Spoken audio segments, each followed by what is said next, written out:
Hey, good afternoon, everybody. Hey, today's car care tip is watch your cables. That's right. Today we have a late model Chevy truck, right?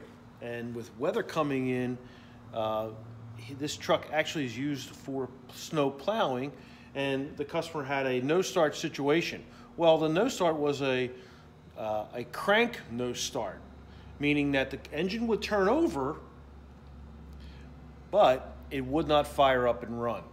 So a lot of times you think, well, what could that be? Well, first off, the client thought that it was a fuel pump. And he called and said, hey, order me a pump. I know it's the pump. Well, you know what? It's good that we don't rush into conclusions, especially when we get a crank no-start situation, because it could be a lot of things, anything from voltage, electronics, computer failure, injection, fuel, so the proper thing to do is, as a professional, is to actually test for all of these items and issues and systems.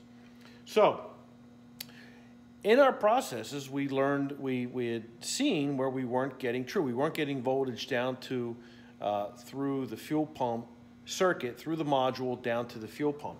And as you can see here, the fuel pump, of course, is in the tank, which makes it more difficult. But we start over where the fuse panel is, over in the corner over there, where the relay center is, I should say.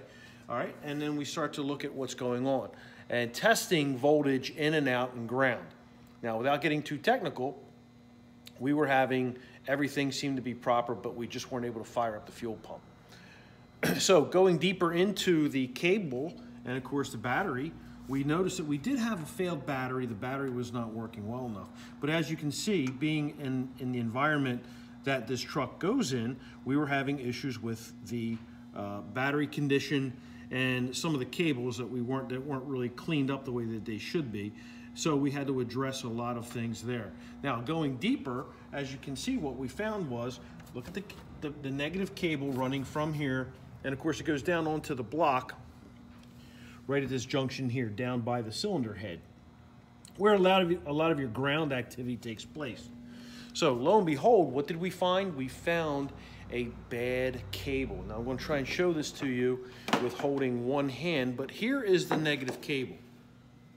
Right, you can see here where the terminal was on top of the battery head, battery post, and then we have here, which was on the end of the block. So if we come around here, let's look and see what we can do here. Let's see. You see this here where the green is? I'm going to try and spread it out.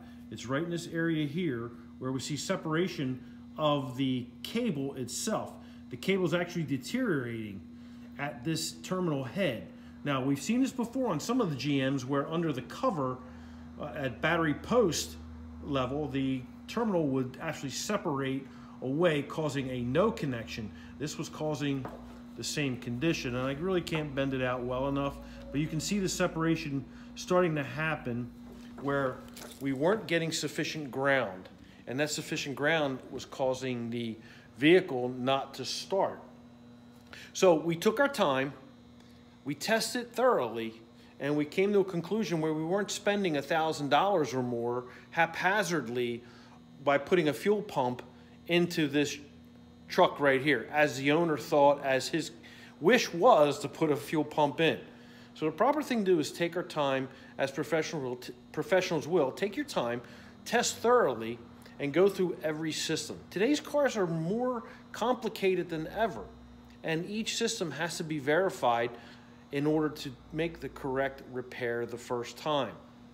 In this case here, it was not a fuel pump, it was a battery cable. So here you go. This is the issue of the crank no start. That's our tip for today: thoroughness.